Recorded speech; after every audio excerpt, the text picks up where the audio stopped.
Hey everyone, it's Jakov, and I'm here today with a battle replay video for Total War the Dawnless Days. In today's video, I'm going to be leading an army of the Easterlings against a defending force of Erebor, the Erebor Dwarves defending a Vinland outpost map. Today's video is meant to be a showcase video, showing off how different armies compare against each other. In today's case, the army that I'm fielding is an army of the Easterlings, specifically a tier 3 army of Lôke Rim warriors, going toe-to-toe with an army of Dwarves of Erebor. However, in this case, the Erebor Dwarves are mostly the Orokani Dwarves, that is to say, they're elite Eastern Dwarves, of which I've only got access to a few units of. The headcanon for this kind of siege is that the Eastlings happen to attack a village, or in this case a fortified town, in which the Dwarves of Erebor were transporting a small army of Orokani dwarves back to the Lonely Mountain as a bit of military support, and this happened to be caught up in the middle of a battle. At least that's my headcanon for it.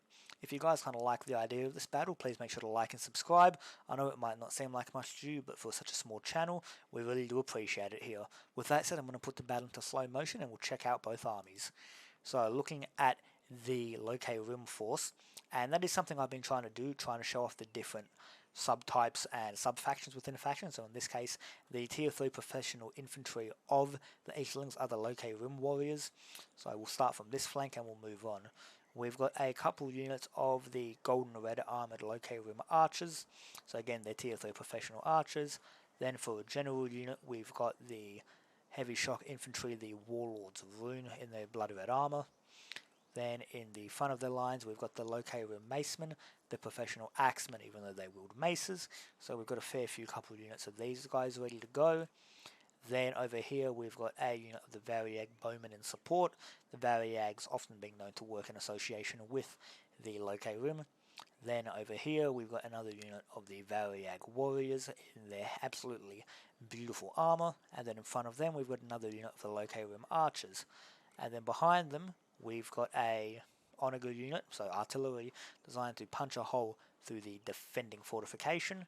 And next to that, we've got a unit of the Lôke Rim Halberdiers, their polearm unit, who look absolutely ravishing.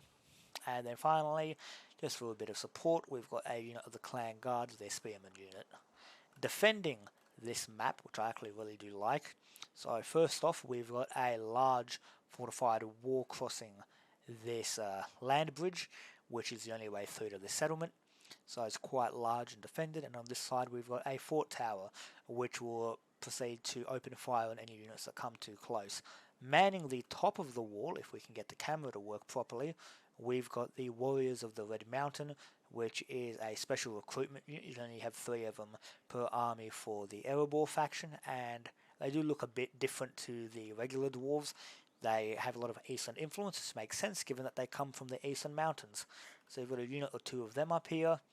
Then back here defending the actual gatehouse itself, we've got a unit of the Erebor Axe Warriors who were tasked with grabbing these guys. Then behind them we've got a unit of the Archers of the Red Mountain, the bow equivalent. Then for a general unit we've got the Iron Guards, which are technically a unit of the Iron Mountains, or Iron Hills, but been relegated to serving under the Lonely Mountain due to Dane Ironfoot becoming the king of Erebor. And then over here we've got another unit of Erebor crossbowmen, and then back here as a final reserve we've got a unit of the Erebor spear guards. You can probably guess it's going to very much be a one-sided battle with only one avenue of attack, so we're going to press play. We'll see how both armies do. Looking at the man counts, the Dwarven army is small, only having about 800 soldiers, while the Easterling force has 600 more. And the first artillery fire of the day has begun. Here comes the fourth shot I should say.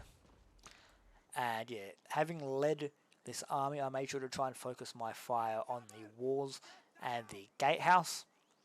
However, I kind of thought that if I targeted the walls here, it would destroy the gatehouse, and in that I was mistaken. I'm sad to say. I thought it would have worked that way, but I was wrong. So here comes the next bit of fire, and hits just behind the line. There comes the final shot, and already the tower has begun to open fire, and in response to getting in just a little bit too close to their range, I pulled back my forces.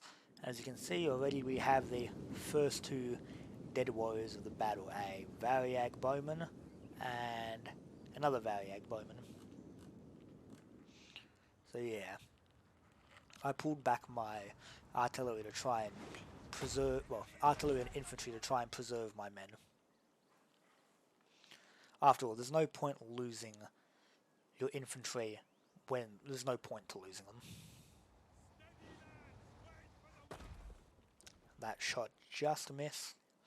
Had it been a couple meters to the right, it would have killed a couple of the dwarves there, which, you know, that's always useful. Here comes the next volley, and if you're wondering why I didn't bring siege engines, I felt like this force of like rapid Easterlings wouldn't really be using heavy duty siege equipment, and also I don't know if this map allows siege equipment either, as it is, because it's not a map that you can attack on multiple sides. You can only attack from this direction over here.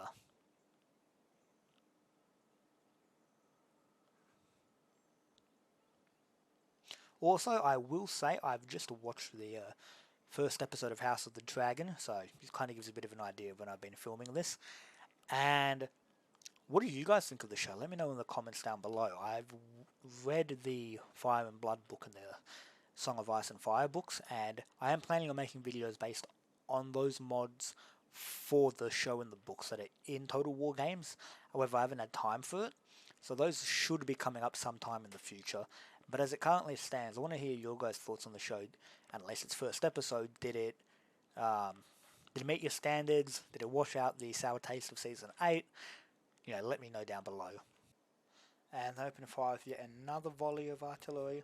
And will this be the shot that lands first blood? No, misses.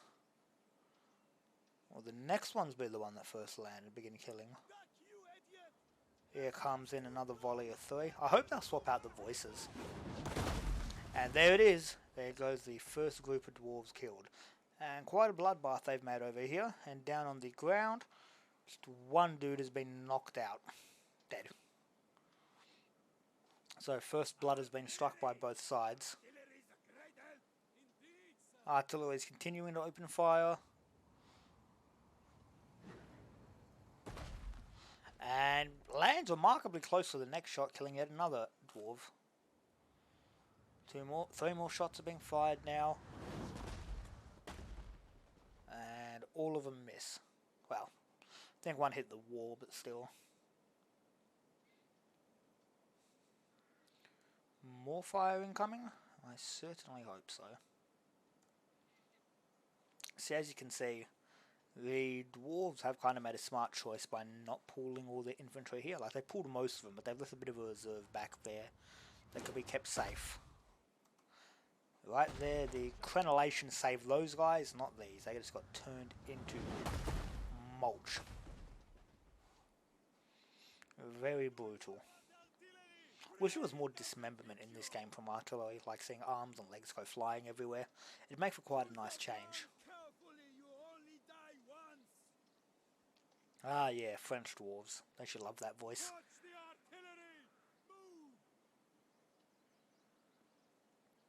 So yeah, fairly smart deployment by the PC in this case.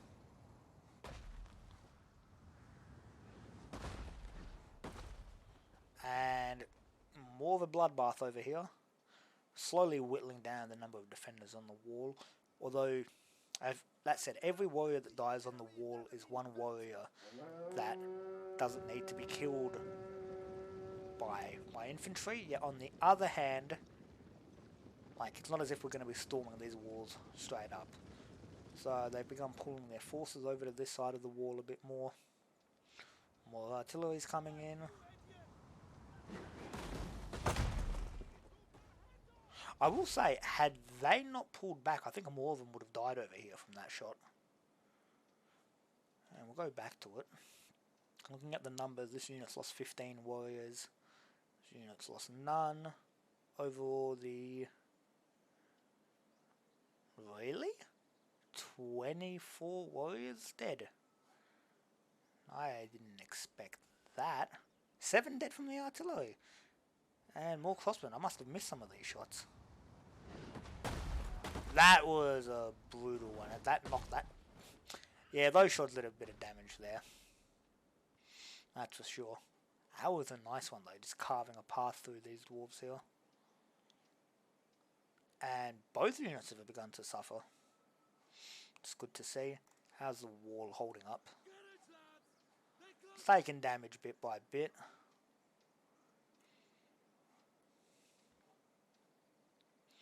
Yeah, it's a bit of a slower drawn out one, but I like watching the artillery just go to town.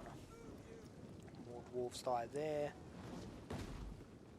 Again, the crenellations are keeping so many of these guys safe. And they begin moving one unit off the walls, which is smart.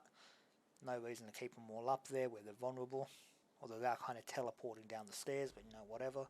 I really wish it was like indoor urban combat in this game. And now they're sending out a unit. To Sally now, they've drawn them back in. That crossbowman, I think, literally ran into the fight just to die. These archers are still getting hit. More crenellation safety. Yeah, the wall is definitely beginning to take a bit of a pounding.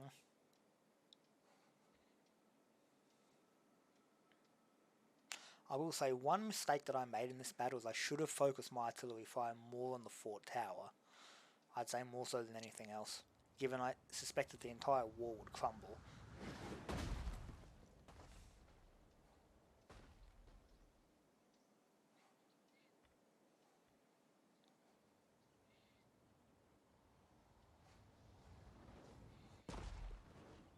Begun to hit the tower a bit, but it's a bit too late.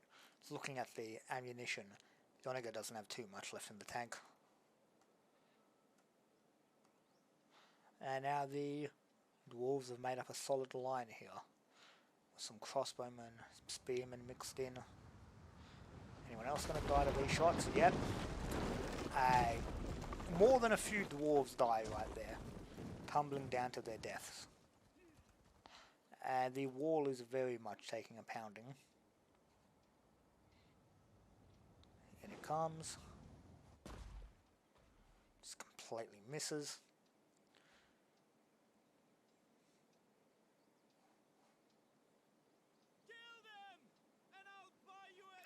These warriors are very brave just standing here. Like, any of these shots would kill you.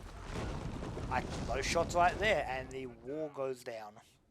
And now we've got an open gap, and these guys can't get down here.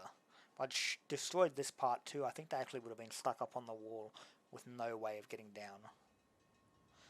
The alarms have gone off, and the last couple shots are being aimed at the fort tower to destroy it, but last volley. Unless the full volley hits it, not too much is happening. In fact, it's completely out of ammunition now. So yeah, my artillery is out of ammunition, so you can probably guess what the next move that the Lôke army made at this point. And all I'm going to say is, if you've seen the movie Kingdom of Heaven, you've got a good idea of what's about to happen. Because I'm not mad enough to charge my forces into a gate with boiling oil, unless absolutely necessary. And in this case, while this is a bit of a kill zone by the fort tower, it's a risk I'm willing to take, all things considered. And now they begin moving in, and the Variag warriors are about to get open fire on by the tower with its like machine gun level of fire, tracers. Like, come on, it's a bit much for a tower to be able to do that. You know, I guess it does add to the balance of the game a bit, somewhat. The rest of the army's coming up, crossing this narrow isthmus, I believe what you call this type of land bridge. There go a few more warriors pinned down.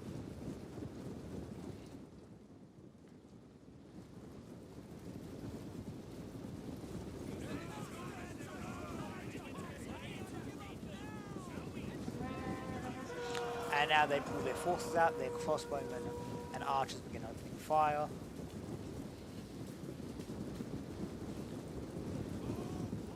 However, they're about to get caught out by the Variag Axemen.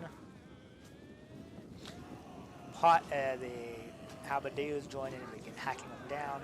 The Axemen join in, and battle is joined. And just like that, heads go flying, which you love to see. Out of here, the warriors of the Red Mountains sally out to join the fight. And in this case now you see Easterling heads going flying. Although I will say, I don't know if such a weapon could actually take off someone's head like that. I could crush their head for certain, but decapitation? Like that, I'm not too sure. The Erebor warriors join, and I don't know, just looking at this, I absolutely love it.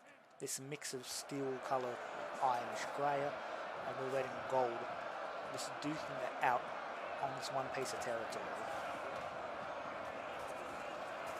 The Warlords of Rune join in the fight too, so Eastern General is being deployed. More and more dwarves are charging out from here. The dwarves have anyone in reserve, only really their archers and the spearmen. The Iron Guard, their general unit who's joining in. Over here the archers have been brought up and they're opening fire. And while that happens, this tower opens fire. It's just become a massive slugfest between both armies. Just like that. And this poor bastard burns to death right in the middle of the fighting. Just 14 minutes to go.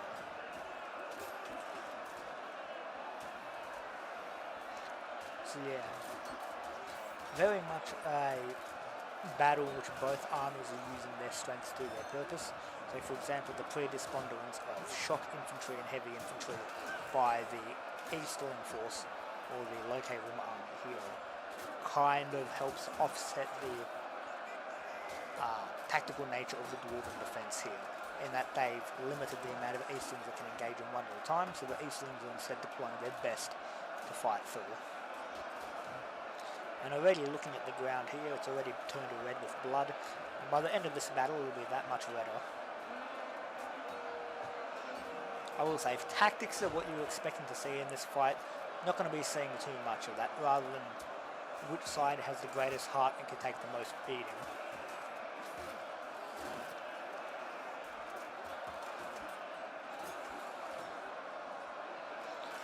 And one thing I actually love about this is the ebb and flow of the movement on the hill. One side will push all the way up, then get pushed down, then push up, then push down. It's quite nice. And exhilarating, more because it keeps you in the seat of your toes. And who's going to win this fight? Is it going to be the Easterlings with their superior numbers, or the Dwarves with their superior defenders and equipment?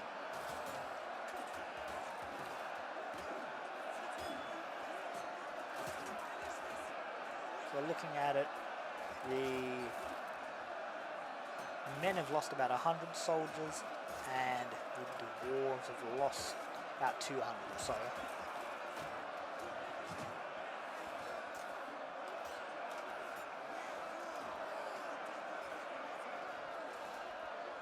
Over here, more of them pull out of the gates to fight, kind of opening up a bit of a flank. There goes that dwarf. Ooh, very brutal. I hadn't seen that animation before. Picking up someone and skewing them on the end of a halberd like that. Very nice.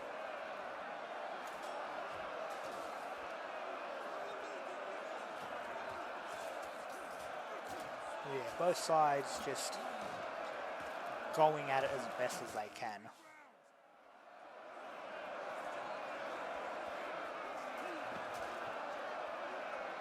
And the whole time the archers offer intermittent fire support, as are the Dwarven archers and crossbowmen. However, a lot of their archers got caught out in the first clash, and the crossbowmen and archers that are behind can't really engage properly due to the massive wall in front of them. So they've limited their archer force, or their infantry that stands up here makes an easy target. Although an easy target to shoot at, not an easy target to kill due to their heavy armor and shields. However, the more we push them back, the less accuracy we have against their infantry, and the better they do, the more effective our archers become. I was going to say, let's see how this warrior goes, and he immediately gets cut down. Yeah, both sides just hammering it out. Although admittedly you don't see too much in the way of hammers. Yeah, funny that.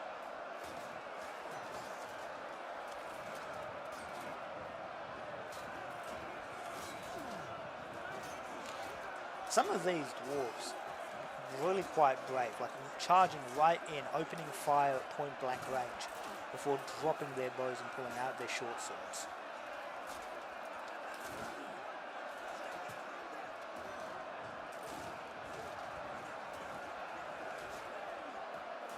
I'd say using their archers like this probably wasn't the best idea, especially against elite shock infantry.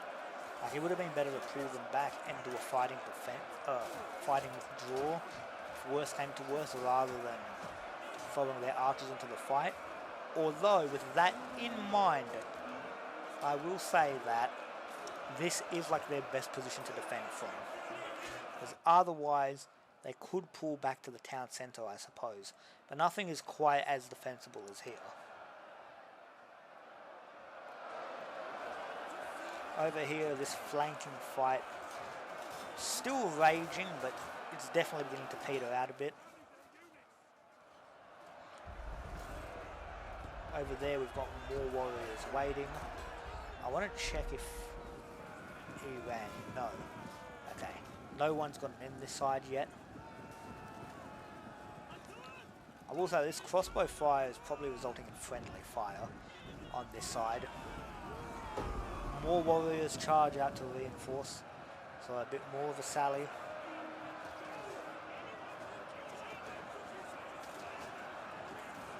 Which is smart because they're keeping up pressure on the units here. You know, they could potentially cause a break by doing this. Now over here, the charge up the embankment has stopped and has been pushed back by the dwarves. So they've regained a fair bit of ground that they lost there. And this is what I mean, back and forth. There's an ebb and a flow to this battle.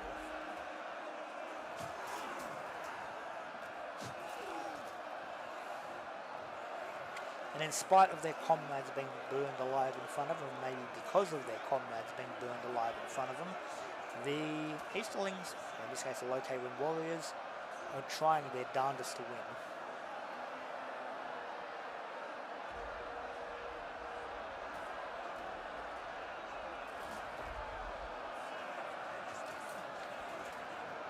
There's a bit more of a rush by the halberdiers and the spearmen somewhat.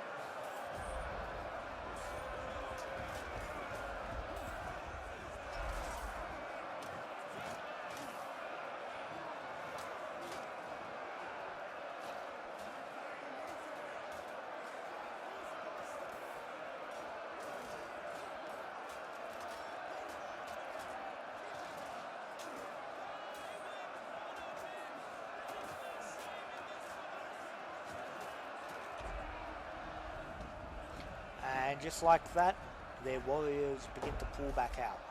I can't tell if they've shattered completely. So yeah, even now wow, look at the stats.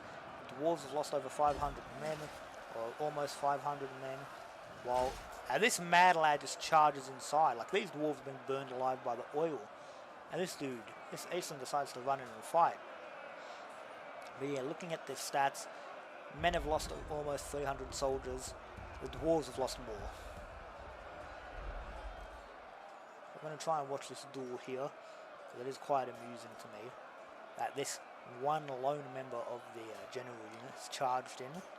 Admittedly, if he was the general, I would be in a very bad position, because it means my general has essentially infiltrated the enemy fortress by himself, decapitates one dwarf. Yeah, he's winning that fight so far. Engages this one here. Will he win or not? Here comes another challenge. He knocks him down to the ground, and here comes in the next challenger. He joins in on the fight.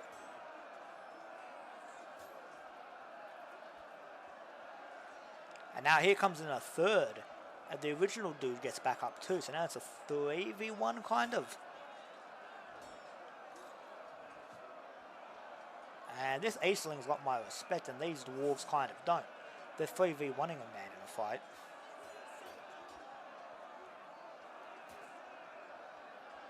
Now, admittedly, you get to redecorate the wall with their mate, but still. Seems to be holding his own. 3v1 parry right there. He's parrying all their shots. Being pushed back further and further into the wall. And a slash to the poke to the throat takes him out. And there goes who I'd call the bravest Easterling warrior of this fight. Now returning back to the main fight, and what a perspective this is. It's the wave of gold moving up. The archers have advanced. The Dwarves are charging back down again. And yeah, the high tide of the Easterling push has gone down a bit. The Iron Guard are by far one of the toughest units in the game, so they're doing quite well. Even though I'd say charging them forward into this fight isn't a good idea, as it means that small outcrops of them can be caught out and put to the sword.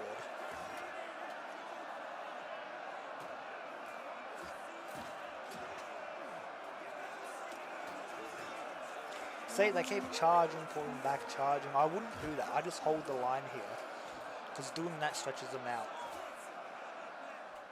In terms of units that they have left, actually in terms of the battlefield, you just see a pile of corpses over here. The ground here is completely red and coated in bodies. Looking at the stats, the Dwarves have lost over 600 of their warriors. Men have lost over 300. In terms of units that are left, the Erebor Spear Guard are on the verge of breaking. The crossbowmen have joined the fight, even though I didn't say that's their best use. The Erebor Axe Warriors have joined the fight, and the Iron Guards have joined the fight. So they have no reserves left, which means that all of the Orokani Dwarves have been shattered. And then looking at the Easterling force, they've launched a massive charge as one of the units is about to break, and they've almost completely crossed over the crest.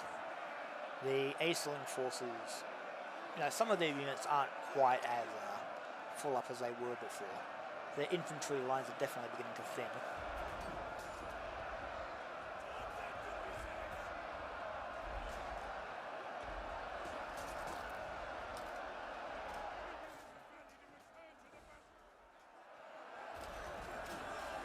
More and more so they're pushing over this ridge. A squad of them is able to move right through.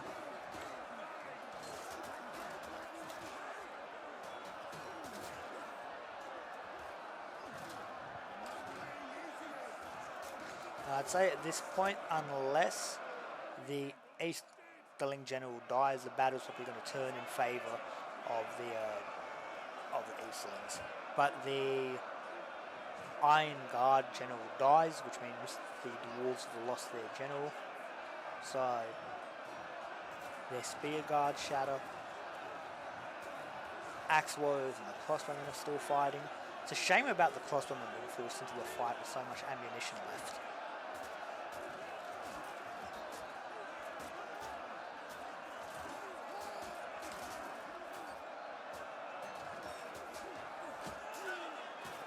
Still, the indomitable arrow tower continues to kill as many Eastlings as possible.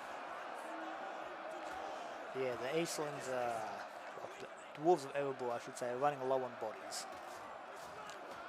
This brave man crosses right over, joins the fight. Probably isn't going to survive, but he tries his best.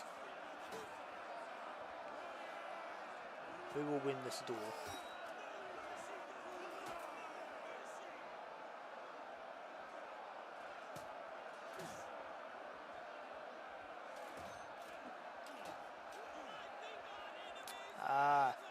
Another dwarf runs in to join the fight. Dwarves launch one final charge. I don't want to miss this fight. He gets flipped over and he's out of the fight. And yeah, with their final charge, the dwarves have actually somewhat pushed them back again. But I fear that was a short-lived reprieve.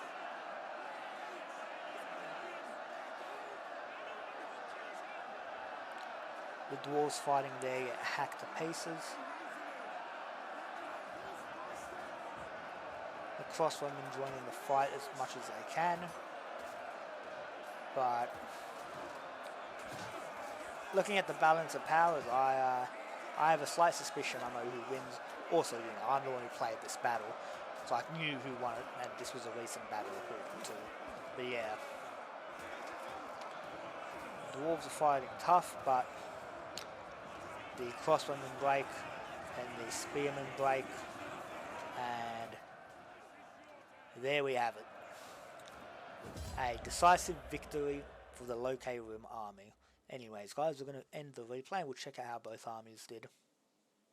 Looking at the Easterling force, they came out of it with almost 1,000 warriors surviving and over 400 dying, so they lost about 1/3 of their force. Looking at the Dwarves, they lost over 3/4 of their army, only 144 surviving. Looking at the units themselves, the Warlords have only got 110 kills, quite good. 103 for the Variag Warriors, quite good. 48 for these Lôke Macemen isn't that great.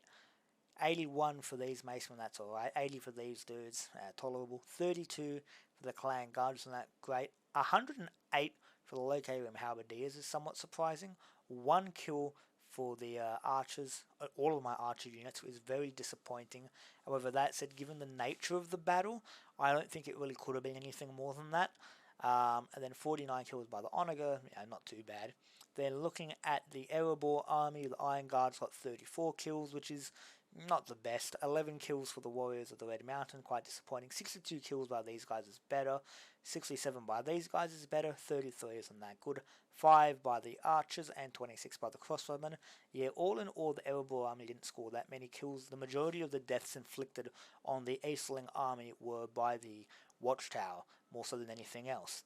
So anyways, guys, if you have enjoyed this video, please make sure to like and subscribe, as I said early on in the video. It might not seem like much to you, but for such a small channel, it is massively appreciated. Rest assured, more videos similar to this will be coming up in the future. So with all that said, this is your host, Jakov, signing out.